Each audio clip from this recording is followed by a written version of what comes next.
ताजमहल, जिसे प्यार की निशानी और दुनिया का सबसे खूबसूरत बिल्डिंग माना जाता है, जिसे पिछले कुछ सालों से कुछ राजनैतिक संगठन शिव की मंदिर साबित करने में लगे हैं, तो वहीं दूसरी तरफ पूरी दुनिया को यह समझाया गया है कि ताजमहल शाहजहां के द्वारा अपनी बेगम मुमताज की याद में बनवाया गया एक शानदार महल है।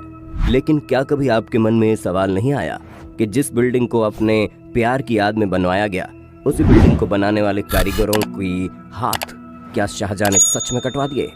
यमुना के रेतीले किनारे पर आज के समय में भी किसी ऊंची बिल्डिंग को बनाना किसी चैलेंज से कम नहीं है, लेकिन उसके बावजूद भी आज से सैकड़ों साल पहले इतने ऊंचे और इतने भारी भरकम इमारत को बिना किसी मॉडर्न टेक्नोलॉजी के कैसे बना दिया गया? और उससे भी बड़ा सवाल ये कि क्या शाहजहां वाकई में ताजमहल के ठीक सामने एक काले रंग की अद्भुत इमारत बनवा रहा था, जो कि देखने में ताजमहल से भी सुंदर होने वाली थी? तो आखिर शाहजहां के साथ ऐसा क्या हुआ कि वो काला ताज कभी बन ही नहीं पाया? इस वीडियो में हम आपको इन्हीं सारे सवालों के जवाब देने वाले हैं, जिसे जानना आपके लिए किसी भी आश्चर्य से कम नहीं होगा। तो चलिए शुरू करते हैं दुनिया के अजूबे इमारत के अनोखे सफर को।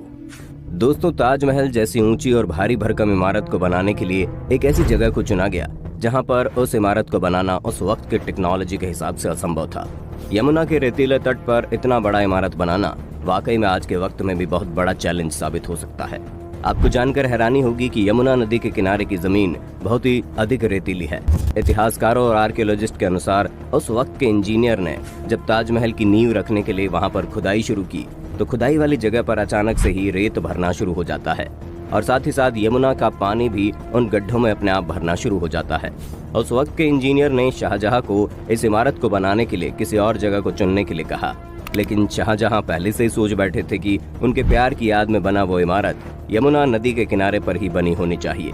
उसके बाद उस वक्त के इंजीनियर ने यमुना के उसी रेतीले जमीन पर गड्ढा करना शुरू कर दिया और उस वक्त के मजदूरों ने तब तक गड्ढा किया जब तक उस रेतीली जमीन के नीचे ठोस जमीन नहीं मिल पाई।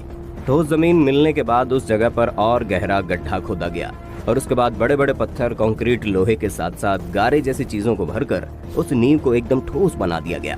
और अब यमुना के उस रेतीली जमीन पर एक ऐसी मजबूत नींव तैयार हो चुकी थी जिस पर ताजमहल से भी ऊंचा बिल्डिंग बनवाया जा सकता था। मजबूत बनी रही, लेकिन बीते कुछ सालों में देखा गया कि यमुना नदी का जल स्तर कम हो रहा है, जिसकी वजह से उसकी नींव में लगी लकड़ियां सूख रही हैं और ताजमहल भी जमीन में धंसता जा रहा है।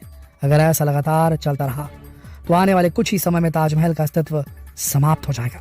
एनवायरमेंटलिस्ट और आर्कियोलॉजिस्ट ने सरकार और सुप्रीम कोर्ट को आगाह किया है कि ताजमहल को संरक्षित करने की कार्यवाही अगर युद्ध स्तर पर नहीं की गई तो ये मोहब्बत की निशानी कभी भी दरक सकती है या फिर गिर भी सकती है। अब बात इससे जुड़े रिलीजन की, क्योंकि वाराणसी के ज्ञानवापी मस्जिद को लेकर जो मसला फिलहाल चल रहा है, उसके साथ ही जिस तरह से मथुरा के ईदगाह मस्जिद और ताजमहल तेजो महालय वाली जो कंट्रोवर्सी है, जो चीज़ें सामने आ रही हैं, उसे देखकर लोगों के मन में कहीं ना कहीं ये डर भी है कि क्या आने वाले वक्त में ताजमहल सिर्फ तस्वीर की बात होकर रह जाएगी, कहीं इसका हाल भी बाबरी मस्जिद की तरह ना हो जाए। वैसे इस मामले पर फिलहाल कुछ भी कहना जल्दबाजी होगी, लेकिन आपको इससे जुड़े विवाद के बारे में बता दें कि दरअसल साल 1989 में इंडियन नेशनल आर्मी के प्रचारक अधिकारी रह चुके पुरुषोत्तम नागेश ओक ने अपने एक किताब में दावा किया था कि ताजमहल वास्तव में एक प्राचीन शिव मंदिर है। तेजो महालय था नाम उसका। उसे बाद में एक मकबरे में तब्दील कर दिया गया। P.N. ओक ने अपनी किताब the Taj Mahal is a temple palace में सैकड़ों ऐसे प्रमाण देने की कोशिश की थी जिनसे साबित हो सके कि इमारत एक मंदिर थी। उन्होंने अपनी किताब में लिखा था कि ताजमहल में संगमरमर की जाली पर 108 कलश बने। कलश भी हिंदू परंपरा का हिस्सा है और 108 अंक भी हिंदू परंपरा में शुभ माना जाता है। वहीं आगरा मूल रूप से जाटों की नगरी है। जाट भगवान शिव को तेजा जी के नाम से जानते हैं। इसके आधार पर उन्होंने दावा किया था कि ताजमहल भगवान तेजा जी का निवास स्थल तेजो महालय था। इसके बाद अप्रैल 2015 में आगरा डिस्ट्रिक्ट कोर्ट में 6 वकीलों ने एक याचिका दाखिल की थी।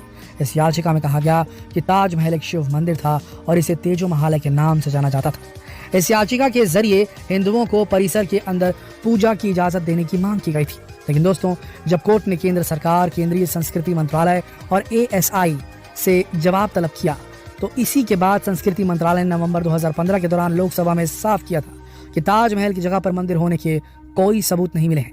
लेकिन दोस्तों, ये भारत है और यहाँ की राजनीति के लिए गड़े मुर्दे उखाड़ना कोई नई बात नहीं।